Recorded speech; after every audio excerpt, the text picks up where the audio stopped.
Hello, I'm Michael Parker, and welcome to Antidote. Today we're going to discuss the most controversial film of the year about one of the most controversial subjects of the last couple decades. The film is called Vaxxed. I'm joined in the studio today by producer Dale Bigtree and director Andrew Wakefield. Gentlemen, good morning. Welcome. Thank you. Thank you for having us. Thank you for coming on. I viewed the film twice, and I've been aware of the story for quite some time. And the first thing that I would like to do, because we're going to have quite a bit of time to talk about the entire film, but there's a couple of things that I want to address right off the bat. And my first question is going to go to you, Dale. Okay. In this town, in Hollywood, if there's one thing that people believe and respect and listen to, that is success. And you have had that. You are an Emmy award-winning television producer on a medical journalism show, The Doctors. You had 6 seasons of that. As far as I can tell, it's a hit. Yeah.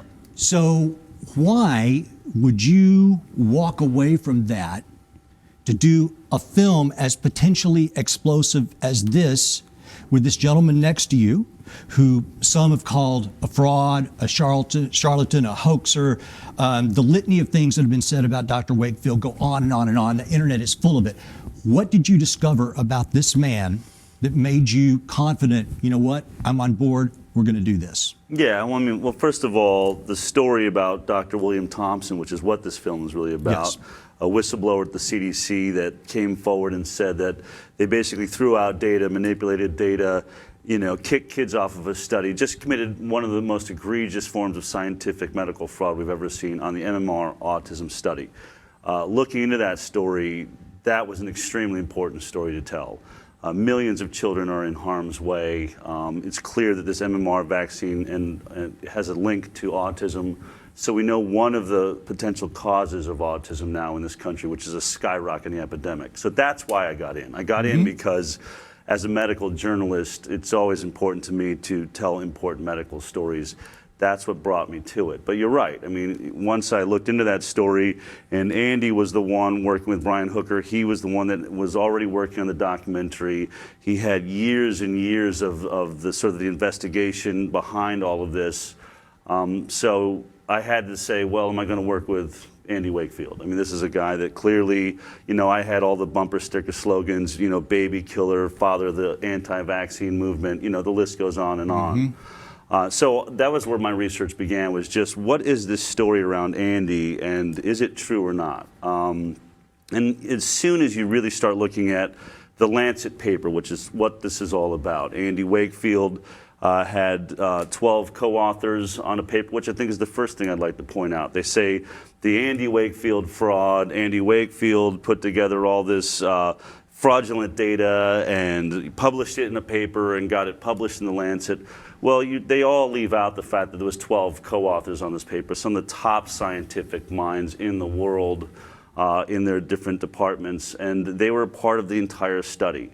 So to call it an Andy Wakefield fraud, you really have to ask, if he was using fraudulent data, how did he get 12 of the top scientific minds in the world to sign off on it? I mean, those are the big things that start to just unravel as you look at it. Also, they said that the paper, proved a link between the MMR vaccine and autism, that Andy Wakefield was the one that discovered that the MMR causes autism, and by saying that in his fraudulent paper, and then you look at it and you realize the paper really has nothing to do specifically with the MMR and autism. This was a study really looking at a gastrointestinal problem. These were 12 families that brought their children forward saying, Andy was a gastroenterologist, so they went to Andy saying, look, we've seen your hundreds of, over 100 papers written on different gastrointestinal issues.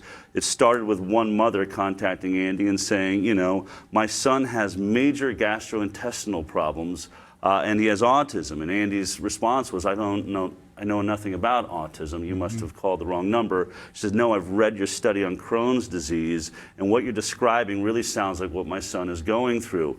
Doubled over in pain, constipation for days, or diarrhea, just all sorts of real issues.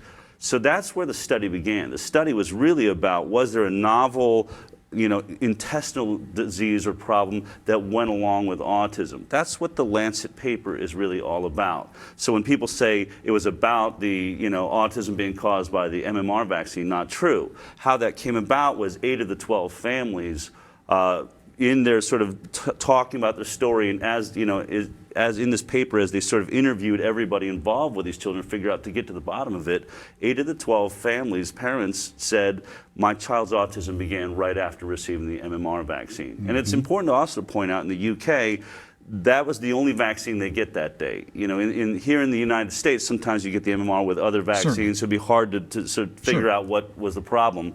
But in the UK, they received the MMR vaccine, and the parents all had the same story. That night or soon after that vaccine, fevers, seizures, lost the ability to walk, lost the ability to talk, descended into what we now know as autism. Mm-hmm. So the paper was really about this gastrointestinal disease, and they did find that there was a connection, that when and Andy can talk about this, of course, but when they would clear the gut to get ready for the colonoscopies to see what's happening in the intestines, many of the mannerisms to autism would lessen or disappear. And so these were like things that they said, there's a real link between the intestinal issue and autism. That's what the paper was about. But this side note that parents were blaming the MMR for autism, that had to be put in the paper. And I think, when Andy talks about it, and looking into it, Andy, the other 12 scientists weren't crazy about putting this element into the paper. They said, look, this is really supposed to be about the gut and autism, and these parents mentioning the MMR as the cause for autism is going to cause some conflict. We know it is. We have pharmaceutical sponsors for the school that we work for, and it's going to hurt the Ministry of Health. So the reason I point this out is then Andy said to those 12 scientists, well, look if the parents had said our child had measles and right after measles descended into autism, we'd put that in the paper, wouldn't we? Be very important to the story. They said, of course. So then the only reason we're not going to mention the MMR vaccine is because we're worried about our pharmaceutical sponsors and we're worried about the Ministry of Health and what this will do to a vaccine program. And they all agreed and said, you know what, that's a good point.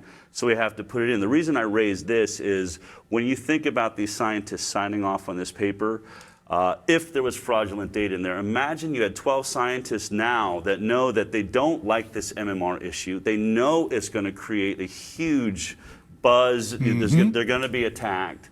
So now you have 12 paranoid scientists combing through every word that's in this paper in the end, revising it, sending edits.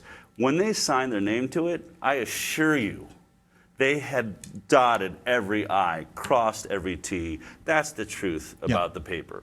And so that's where, once I really looked at that data, and you could go on and on. Right. There's a lot of things thrown at this paper that would be a full book, and Andy's written a very good book about it. And to be fair, on the Vaxxed website, I don't want to belabor the point, we'll sum this up. Yep. There is a very nice 20-minute interview that Dr. Wakefield addresses all of the issues surrounding the controversy. Right. And to your credit, you have always defended your work and refuted the claims. So I just wanted to get it out there because a lot of people, they would just be like, well, wait a minute, all I've ever heard is how this is a fraud and a hoax. And really, I think people don't know what they don't know.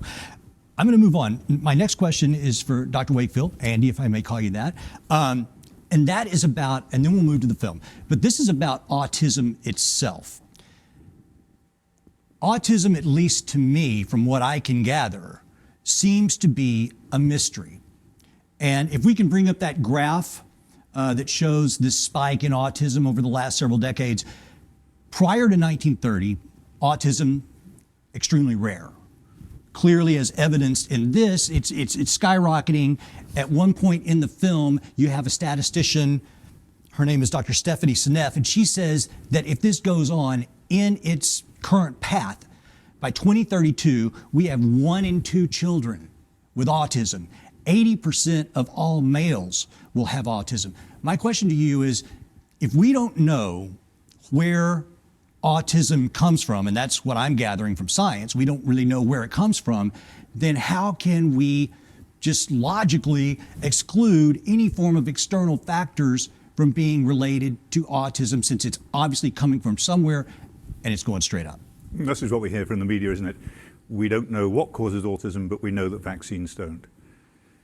And it's actually a very straightforward story. It's not complex at all. Autism isn't this enigma. It's the disease of the last 100 years. It's appeared, it's gone from vanishingly low levels to now, as you say, potentially affecting 1 in 2 children by 2032. That is the most alarming epidemic that we've ever seen. I mean, it is absolutely extraordinary and will destroy the economy, will destroy the social infrastructure of this country and other countries around the world. I was looking at India just the other day. 1 in 66 children in India now have autism. They didn't even have a word for autism before. It suddenly appeared out of nowhere. Now, the questions that have been raised about this, or the issues that have been put forward by the psychiatrists and psychologists, the experts, is that it's not a new disease, it's always been there, we just didn't recognize it. Or we're changing the diagnostic criteria, and children we historically called mentally retarded are now being called autistic, or we're just getting better at making the diagnosis. Now, those are reasonable ideas, they've been tested, and they're not true. It's important to bear in mind that the best diagnosticians in the history of medicine are not of this century or the last century, but of the century before.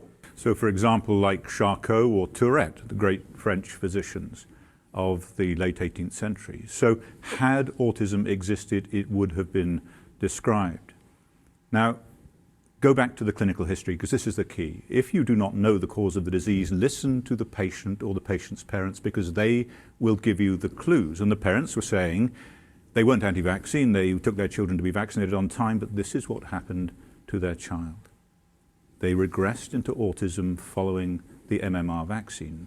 Now, we had to take that extremely seriously. They were right about the bowel disease. The medical profession was almost to a man and a woman wrong and said there's no problem, it's just autism. So when they were right about the bowel disease, we have to take the association with the MMR vaccine extremely seriously. And I believe that after all of the investigations we've done, they were right. And medicine says, well, parents are just looking for something to blame. No, they're not.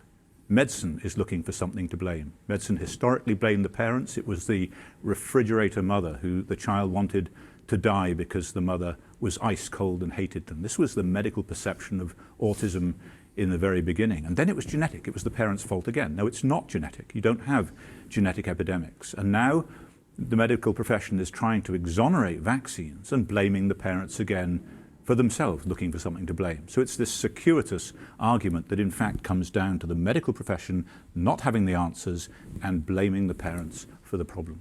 Understood. Let's move to the film itself. As promised, we're going to spend the remainder of the show on the film and the subject at hand. Like I say, I've watched the film twice. I want our audience, because here, first of all, the people who haven't seen the film, they may think that this is A, an anti-vax film, and B, it's about Andy Wakefield. It's not an anti-vax film, and it's not about Andrew Wakefield. You are in the film, and you make commentary, and you direct it, but it is not about you. So let's talk about who and what it is about. And what it is about is a person within the CDC. This is no bullshit, folks. This is real. There is a man within the CDC who is a whistleblower. His name is Dr. William Thompson. Gentlemen, tell me what this man did and what he knew. William Thompson is a senior scientist, a statistician and epidemiologist who was put in charge of 3 vaccine safety studies at the CDC. He was extremely well respected and highly published in his field. He was put in charge of an MMR autism study which looked at the association between age of exposure to MMR and autism risk. Was the younger you got the vaccine a risk for autism? That is the hypothesis they tested. In 2001, they had the answer was yes. There is a very strong association between early MMR vaccine on the CDC schedule and autism risk, and that is what they hid. Now, he, at the time, had major concerns. He's a scientist. He brought those concerns to his fellow authors and to his seniors at the CDC, and they not only ignored him, but did everything in their power to obscure that effect. He lived with that knowledge for 14 years, and eventually his conscience got the better of him, and he came forward to a friend and colleague, Dr. Brian Hooker, the father of an affected child, and said, "We have committed fraud, and here is the evidence." Dr. Brian Hooker had reached out to the CDC prior, I think going back as far as 2000 or Yeah, I think right around Yeah. 2000. and you know, he was getting the runaround, so he's filing Freedom of Information Act requests, and he had even spoken to Dr. Thompson a few times. So now we fast forward to 2013, and he receives this call out of the blue from William Thompson, and William Thompson offers to Brian Hooker, who is a scientist, environmental scientist. I mean, I think the thing to point out with Brian is, just like all of these parents, he was extremely pro-vaccine. In fact, his mother, worked in the field of promoting vaccines in this country. So when he watched his child get injured by a vaccine, in the late 1990s, he immediately started researching the CDC. As a fellow scientist, he just contacted those scientists directly and said, let me see the data. I want to look at the data and how it's being used. And the gentleman they put him in touch with then was Dr. William Thompson. They said, Thompson, why don't you take care of this Brian Hooker, the scientist, and give him whatever he needs. Then they found out that he was really looking into what's causing autism, and they sent basically a cease and desist letter back in the in early 2000s saying, we're no longer going to provide you with any more evidence or any of the things that you're asking for. So then he was stuck trying to use Freedom of Information Act ways to get it out. And so imagine 10 years later, this gentleman you were talking to, Dr. William Thompson, calls him and says, look at Brian, I know what you're looking for. I know what you're looking for, and if you listen very closely to me and do exactly what I say, I can get you that information that you're looking for. And what Dr. Thompson knew was there's a loophole inside of the CDC, something that nobody knew about, a citizen's request that had sort of legally binds them to put out the information being requested. So FOIA, the Freedom of Information Act, was not the way to go. And so he told Brian how to write the email, how to send it in. And what ultimately happened was Brian started submitting these requests, and he found out that inside, Thompson was taking all of this data that the CDC had destroyed. He'd kept copies himself. But he talks about his fellow authors sat in a room, they brought a garbage can in and said, destroy everything so there's no proof. He secretly kept copies. And so when Brian made these requests to the CDC, Thompson was taking this and it was legally getting out. Because imagine, Dr. Thompson's a government employee. He doesn't work for the tobacco industry or anything like this. So it could be considered treasonous. I mean, these are classified documents, except that he used this legal loophole to legally, it's been requested, and then got this data out of the CDC where he'd had it locked away and got it into Brian Hooker's hands. Which, had he not made copies, they wouldn't have existed even if he wanted to get that information. We would have no proof of the fraud that took place at the CDC. But what we have is proof of fraud that took place. And that's really important. This film, just as you said, they say it's anti-vaccine. It is not anti-vaccine, but how can we have healthy, safe vaccines if the most important health agency in this country is covering up the fact when we have a defective vaccine that's destroying the lives of children? That's what I discovered. That's what Andy was already working on. So as a medical journalist, that is so extremely disturbing, because I'd worked with the CDC. I counted on the CDC, as every doctor does. Every doctor believes that the CDC is the most credible health agency. If you need information, that's where you go. To discover that they're covering up a defective vaccine, committing fraud to hide the fact that MMR's product is hurting, that Merck's product is hurting children. Where do we go from there? They're just people. They are not this infallible edifice that we had hoped they were or trusted them to be. So let's talk about, what did this evidence show? What is the anomalies that were uncovered that they wanted to just completely get rid of? Well, first of all, what they showed is that in the initial analysis of the data that Thompson did, he found that there was a link in the entire population, between early MMR vaccine and autism compared with children receiving their vaccine after 36 months. So if you got it on the CDC schedule between 12 and 18 months, you were at a significant risk of autism compared with children who got it later. And then they found that. Having found that, they decided that they were going to change their analysis plan. They were going to go back after the fact when they'd found something they didn't like, and they were going to change the analysis plan to exclude a large proportion of the children so they could reduce the statistical power of the study, hopefully just to make it go away. Which is what they Massage the did. numbers. Absolutely. So they then omitted data from the paper, hard numbers confirming the link. And they omitted it for two groups of children.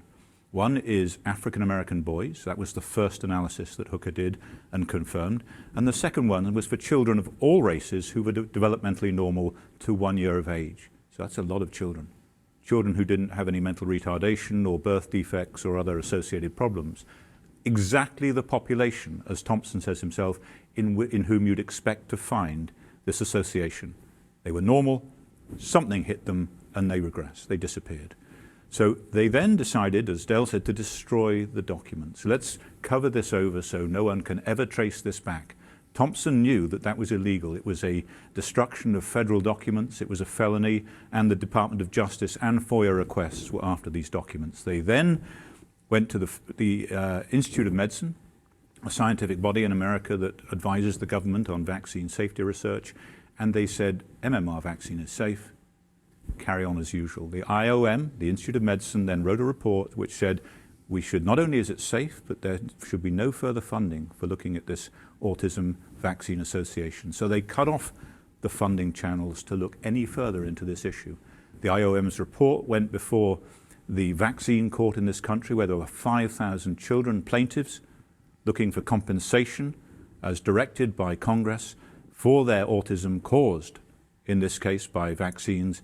Those cases were thrown out en bloc, and large part because of the fraudulent data presented to the Institute of Medicine. So there was an obstruction of justice. So this goes from a simple fraud, if that's what one might, right the way through to various felonies and obstruction of justice. This is a criminal act and is really the most egregious, the most serious fraud that we've ever witnessed in the history of medicine. And meanwhile, the MMR was still given to children with no issues assigned to it, that it just went on and on. That's right. They had a choice, and their choice was to say, right, we will not only do a much bigger, more extensive study of this right now, having found this, but we will delay MMR vaccination till after 36 months to make it safer.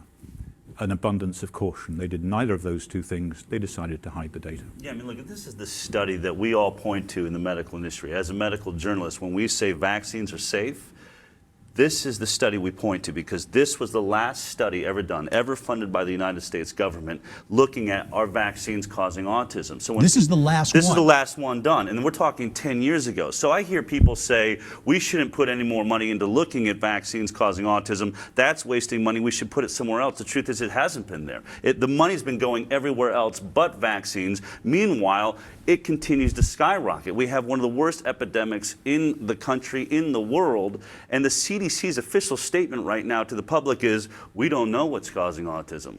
I mean, that's really scary. And then the fact that, we never talk about that. Why is none of our news stations talking about this epidemic that's claiming now 1 in 45 children? When you talk to doctors that are working specifically in this field, they believe we may be at 1 in 25 children being born now or ending up on the autism spectrum. Meanwhile, on our news, they'll scream and yell about 120 people in California that got measles. Right. Or 644 people in the entire country that got measles. I mean, think about that. 644 people out of 320 million? That's a 1 in 450,000 chance of getting measles. And they'll scream about that day after day after day, saying, be terrified of measles. Meanwhile, all those people are perfectly healthy now, doing just fine. Half of them were vaccinated with the MMR. They don't want to talk about that. But what I'm pointing out is they're using this fear of measles to push this MMR vaccine on everybody. Meanwhile, it very well may be one of the major causes of an epidemic that's now at 1 in 25 children. We're spinning, it's Russian roulette now with our babies. So it's an incredible fraud. And as Andy said, it goes beyond just a fraud. It's injuring children every day. Every 7 minutes, a child is being diagnosed with autism now in this country. And what people really need to ask themselves is, why have I not heard about that? Why is no one telling me that our children are in this much danger? There is clearly a press and media embargo on this story, and it doesn't take a genius to figure out how that would happen. The pharmaceutical industry, I mean, I can't turn on a television show without being bombarded with ads about something that's going to make my penis stronger or not have allergies or do this or make me happier, and I'm going to lay in a field of wheat. Meanwhile, half of that commercial is given over to this long list of things that could happen to me. All these side effects, so it belies logic to think, well, wait a minute, if all of these drugs have this long list of side effects, why would a vaccine not have side effects? Not only that, I'm an old guy, I've been around quite a while. I don't remember ever going to a doctor and them not asking me, are you allergic to penicillin? So clearly, the idea of injecting something into a human body, there could be effects as a result of that. There are always effects. There is no one size fits all. Every race, every age, every human body type is different. And that's really where we run into issues here, specifically in laws that mandate vaccines without choice. Can you imagine if you mandated everyone in the country has to have penicillin, and we don't care that some of them die? I mean, is that really what we're going to say? We don't care. Penicillin's so great that we're going to accept the casualty of all the deaths that's going to create. That's what they're saying with vaccines. We don't care that children get injured. We don't care that children die. That's just the cost of doing business. And that really, that's at the heart of all of this. That cannot be the case. Our country cannot mandate something that we know destroys children. We just can't do that. That's not what we represent. And you're absolutely right. The connection between the commercials we see, I think this is something that people really don't understand. I think they watch these commercials, they don't understand how TV works. They don't know how media works. When we see those pharmaceutical ads, every commercial break, you have to understand that commercial ad is paying Sanjay Gupta's salary. Absolutely. That's paying Rachel Maddow's salary. Yes. That's, and not to single anyone out, it was paying my salary. As working on the doctor's television show, we have to adhere to certain things that our sponsors, that's our boss. My boss may be an executive producer that's telling, us what we should put in the show and what's rating and what's not. But ultimately, the final decision is made by the sponsors. If you do something out of line from what the sponsors want, they threaten to pull their funding from your show. And then it's over. So everyone's aware of that.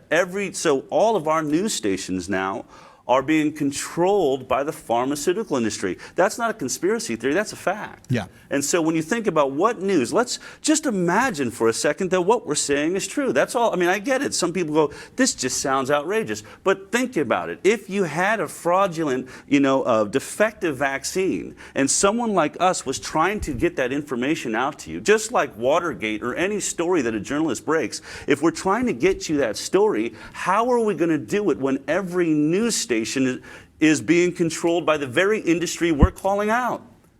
That's what we're up against. And it's see the film. See the film. Now we've found a mechanism for getting it out right there, and the film speaks for itself. It's not our opinion. It's not about me or Dell or Polly or anyone else. It's about the whistleblower from the CDC giving us the facts. It's about facts. We're delivering people the facts and showing them the documents, showing them what was said, when it was said, whom it was said by. So go and watch the film, and people will then begin to understand what they're not hearing in the network TV shows, because there is so much of it that they really, really need to understand, particularly going forward with mandatory vaccine bills sweeping the country that are in effect being written by the pharmaceutical industry. Dr. Wakefield, we're going to return to that, and we're going to talk about that towards the end, because California is ground zero for that. One thing I wanted to say about this is that, well, two things. If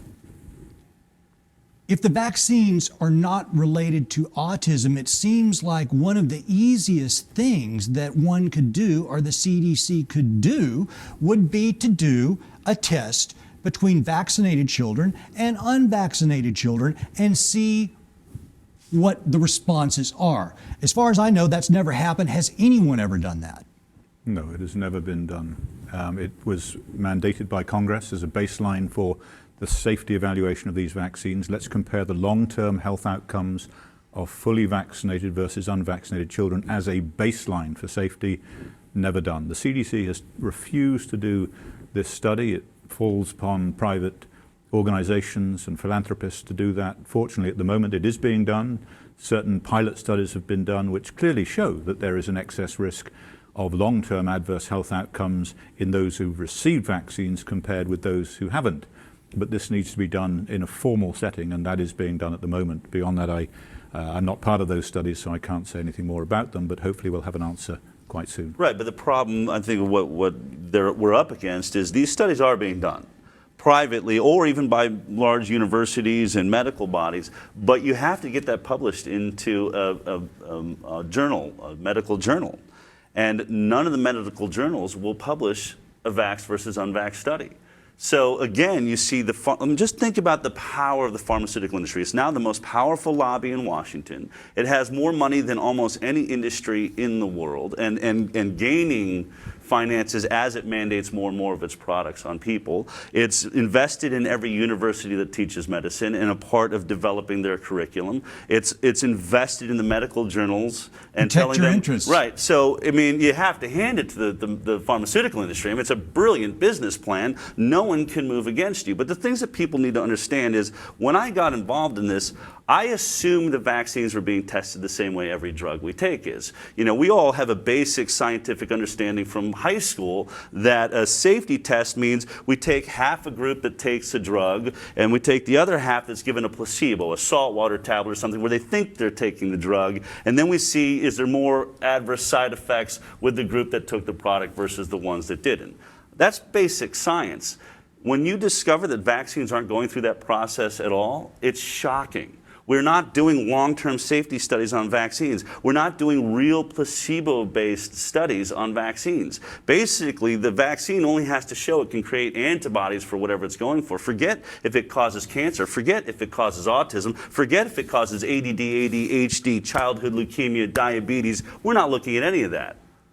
And that's, every other drug has to go and make sure that that's happening. You can't just throw Viagra on the market. They had to make sure that it doesn't cause cancer, doesn't have other side effects. And they're getting away with this because they've put vaccines in a totally different category. They call it a biologic instead of a pharmaceutical drug. So one of the requests that we'll talk about later in the film, though, is we want vaccines considered to be pharmaceutical drugs so that this product we're injecting into sometimes a one-day-old baby, we just want it to be tested just as much as the Viagra grandpa's taking. I don't think that that's too much to ask. Yet the pharmaceutical industry will fight tooth and nail to make sure we don't test these vaccines. And you have to ask yourselves why. And this vaxxed versus unvaxxed study, I mean, think about it. Almost every chiropractor in the country isn't vaccinating their child. There's these different groups. We know that you could just go to them and say, we'd like to just study your unvaccinated children. And there's one simple question. Are all of the unvaccinated children in this country experiencing autism at a 1 in 45 rate? Very simple question, very simple study, probably take about 7 days, and we'd have the answer. And you have to ask yourself, why does the CDC refuse to do that very, very simple study? And I'll take it one step farther. If age of exposure to the MMR vaccine is linked to autism, you have to, and I'm thinking out loud, the CDC could change their vaccination schedule, but am I correct in thinking that if they did that, it would be clear admission of guilt? Yes, it would. I mean, it would be when you're taking a product that you are going to inject into healthy children, not only inject but mandate for healthy children, you have to go above and beyond. You have to be absolutely certain it is as safe as it possibly can be. You apply an abundance of caution to that product. So if you find something like they found, you say, right, on the basis of what we found, we are now going to change our policy and displace the age of MMR vaccine up to 36 months and beyond. Even if there isn't a risk, we found something that suggests there may be, and if we protect children by doing that, then while we're finding out the real answer, we'll move the age of vaccination up. But of course, as you say, that would be a clear admission that there was a problem, and they have to be faultless. Their word has to be the final word. And if they are found to be wrong or questionable, then they believe that public confidence in all of their decisions, all of their policies will fall away. Well, it will. And it will because it's now been exposed that they've been lying. And so in the end, the greatest enemies of public health policy in this country and of their own vaccination policy are the CDC themselves. You know, I know you want to go, but I want to talk about something we haven't mentioned much about, and that's the fact that people say, are you saying the CDC is this evil empire and blah, blah, blah. What we're saying, you have to understand what the CDC is. It was designed to promote vaccines in this country. Their #1 priority is to make sure that every child and every adult in this country is vaccinated appropriately. So that's their job, promoting vaccines. Now, when you give them the job of then testing whether they're safe or not, you have a massive conflict of interest. Do I think there was some great evil going on? Look, when they clearly saw that there was this issue with the MMR vaccine, they had to be thinking, geez, if we tell the public, if we show weakness on the MMR vaccine, if we say this one's not safe, they're going to question all the others. And we're going against our first job is to make sure everyone believes that these are safe, that everyone is staying vaccinated. So they had a massive conflict of interest. I can't imagine what those decisions were like, but how do we go forward with this fraud or with this defective vaccine, because it's going to hurt our #1 job, which is promoting vaccines. So it's very possible that they just, based on that, said, let's just cover this up. Let's hope it just stays a small problem. Maybe we'll just hurt a few children and we can all move on. It'll be the greater good, the good of all. I'm sure no one predicted that we would be skyrocketing to a place where at some point we're going to hit 1 in 2 children. Okay? This thing's gotten out of hand. It's sort of like you threw your cigarette out the window and, you know, small crime, then it starts a forest fire and burns cities down. You're like, oh, geez. Right. So how do they come forward now? How do they admit it now? Now they're caught in they're continuing to lie in front of the Congress. They continue to cover this up. It's gotten out of control. So was this some evil diabolical plan? Probably not. This is the problem when you give 2 different opposing jobs to one group. That's why our main decision here, what we want to see happen is we want to see vaccine testing taken away from the CDC. Let the CDC continue to promote vaccines as it's supposed to, but we need to create a totally independent testing body that is firewalled against any industry, firewalled against a fear that it's going to somehow affect the vaccine, work, and just really look at safety testing on every single vaccine, how they interact with each other. As we said, tested just like pharmaceutical drugs. This has to happen now because too many children are being injured. We have the sickest children in the industrialized world. I just saw 4 days ago, I think it was, CBS came out with this story, that we now have more day 1 infant deaths, meaning your baby dies the first day it's alive, than any other industrialized nation in the world. 50% more than all of the industrial countries put together. So you have to ask yourself, with the great hospitals we have, the United States of America has the greatest medical system known to man, why are we having more babies die on day 1? Well, then you look at, geez, we're the only group injecting a Hep B, a sexually transmitted disease, into a baby on its first day of life. Hello, welcome to the world. Here's your first breath. We're going to inject you with a sexually transmitted disease you wouldn't even come in contact with until you're sexually active or somehow get a drug problem where you're using needles. So we got to look at the sense of this. We're not against vaccines, but we have to have a logical vaccine program, and every vaccine has to prove to be safe. And clearly, that's not happening. Yeah, we've heard from time and time again, we've heard from NICU nurses, neonatal intensive care unit nurses who've said, I need to tell you that what's happening is that when children are getting infants, premature infants, unhealthy infants are getting their hepatitis B vaccines and other vaccines on our NICU, we are ready for them to code. We are already there waiting for them to go into cardiac or respiratory arrest because it happens so frequently. Will you say that on camera? No, I can't, because my job depends on it. Time and time again. They'll get a call, get a bed ready, we're about to vaccinate a preemie. I mean, think about it. This is a baby that hasn't even developed correctly. And they go, still, day 1, that's the mandate. Here we go. Hep B vaccine into a baby that is struggling to survive. This is the insanity that's going on in this country. Gentlemen, in our remaining minutes, because we just have a few, listen, there's this thing called ladies and gentlemen, if you haven't heard of this, you need to look it up and you need to know about this. I've covered it on my show before. The 1986 National Childhood Vaccine Injury Act and the Vaccine Injury Compensation Program and a vaccine court. I ask you, if vaccines didn't injure people, you wouldn't need all this, right? Right. So what is this? It's very simple. In 1986, the pharmaceutical industry basically blackmailed the government. They said, we're getting sued so much for injuries on children from our vaccines that we're going to stop making vaccines. They said this to President Reagan. We're going to stop making vaccines unless you protect us from liability, from lawsuit. And so Ronald Reagan signed the 1986 Vaccine Injury Compensation Act, and what it did was said you can no longer ever sue a pharmaceutical industry if their vaccine product injures your child or yourself. Instead, we're going to tax every vaccine, we're going to put it in a bank account, and every child that gets injured will go through this quasi-court called a vaccine court, and you'll show up and we'll just pay your children out. It was supposed to be a non-adversarial court where basically you bring your child in their wheelchair or whatever state you can get from the court to show, look at what the vaccine did to my child, and you would get paid. It's become much more difficult, and as Andy said, this MMR study was used to kick every child that was claiming that the autism was caused by the MMR vaccine.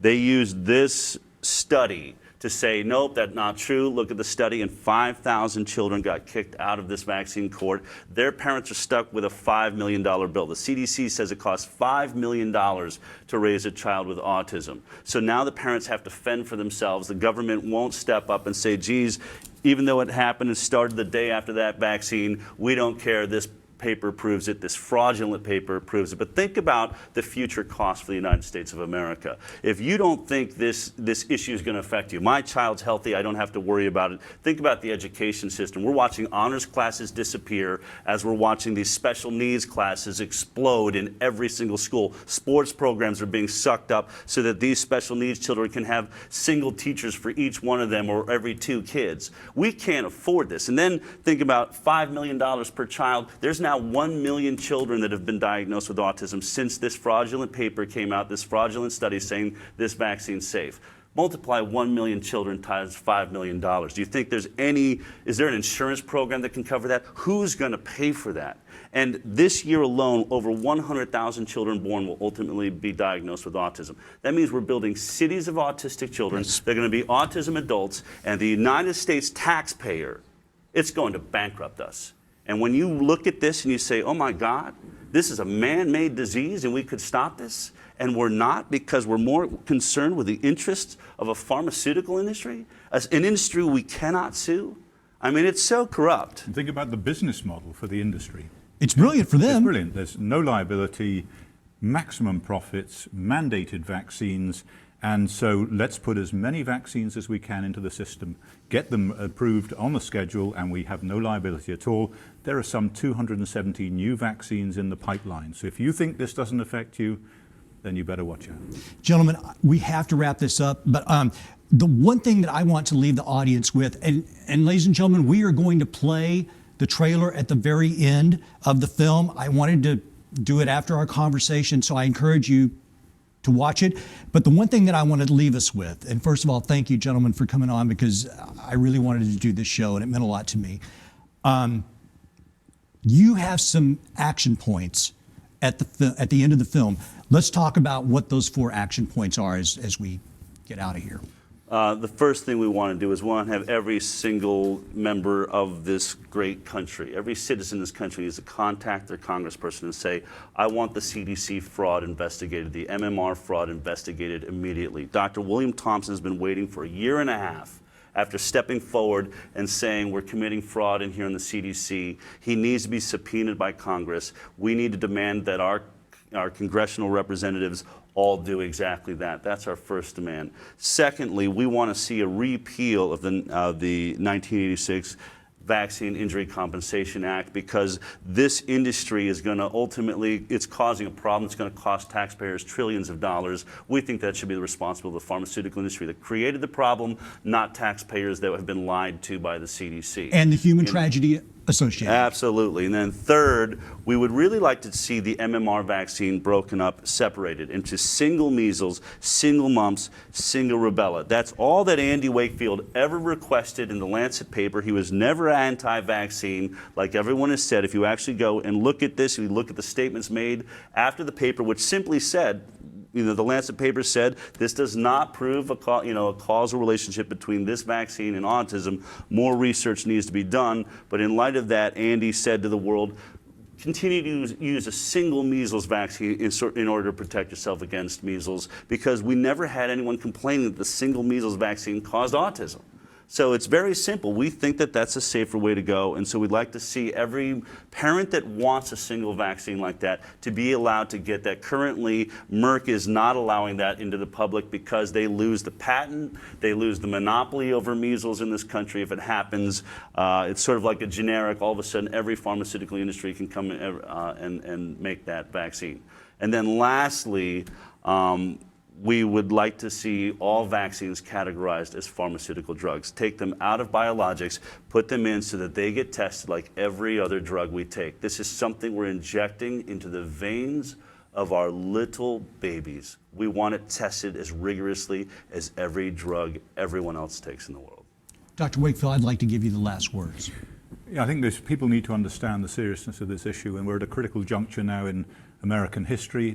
I believe we face the end of the First Republic of the United States of America if we do not act in the interests of the citizens rather than the corporations. And I think that we need to make some very, very difficult decisions about this. We need to stop being afraid. We need to stop being intimidated by the CDC and the pharmaceutical industry. We need to see them for what they are, and we need to take responsibility. Individuals need to take responsibility for this. It's no good just saying, what can I do? I can't do anything, it's too big for me. The underbelly of this whole system is the public saying, no, we no longer have confidence in what you're saying.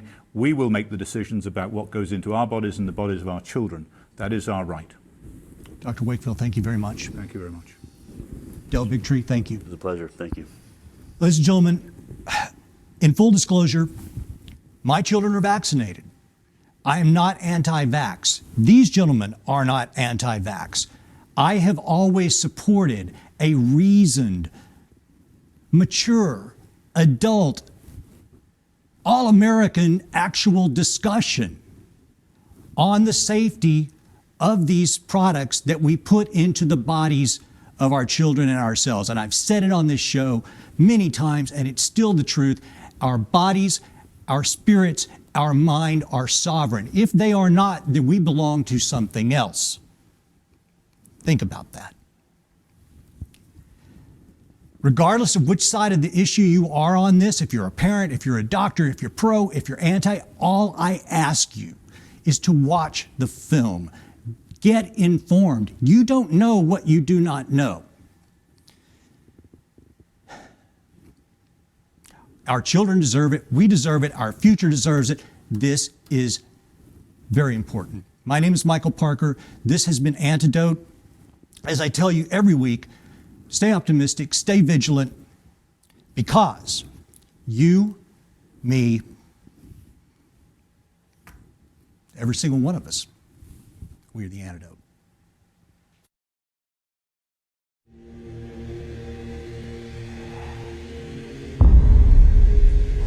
My phone rings, and it's Dr. William Thompson. You and I don't know each other very well. You have a son with autism, and I have great shame now. There's a whistleblower from the CDC who's going to come out and say that the CDC had committed fraud on the MMR study and that they knew that vaccines were actually causing autism. My oldest son, Ian, was walking and running. After the vaccine, he was no longer able to do that. So I called the clinic and I said, I think my child's had adverse reaction to those shots. And then came the headbang, the constant banging against anything that he could find. Right now, I'm sitting in a very pretty position in terms of providing you a lot of information. The first thing that Thompson did was to plot a graph. Now, if there's no link between early MMR and autism, those two lines should track together.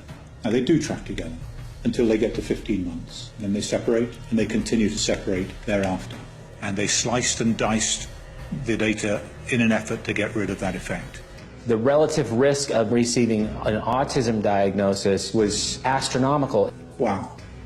The CDC had known all along there was this MMR autism risk. In CDC's judgment, the best public policy is to continue vaccination unchanged. You who run our health agencies in this country, you have an obligation to make sure that these studies are complete, thorough, so that we have all the facts. Oh my God, I cannot believe we did what we did. But we did. Omission of crucial data, destruction of documents, misleading the Congress, grievous harm to innocent children. Everything I've been telling my patients for the last 10 years has been based on a lie and a cover-up. Parents should be able to count on federal agencies to tell them the truth. In 1978, the prevalence of autism was about 1 in 15,000 children. If we assume that things are going to continue as they have, we can predict that by 2032, 80% of the boys born will end up on the autism spectrum. Half the children, 80% of the boys. It's a vast number of children who are being diagnosed with autism every day. This is going to be a complete catastrophe if we just let it happen.